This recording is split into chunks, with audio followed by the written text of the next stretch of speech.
Chap qanot, Qo'qonda imkoniyat. Ichkariga uzatma zarba va gol!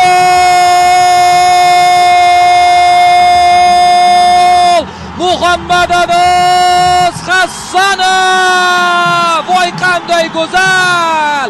Voy qanday chiroyli gol! Mana o'sha takroriy lavha. Qanotga bu yerdan ichkariga ullab yubordi. Aqlli, aniq, kuchli. Uzatmani qanotdan kim berdi?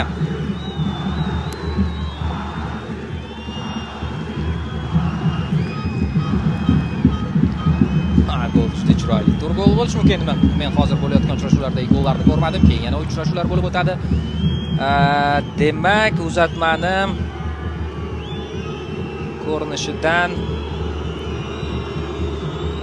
qanot orqali hozir aniqlab olamiz.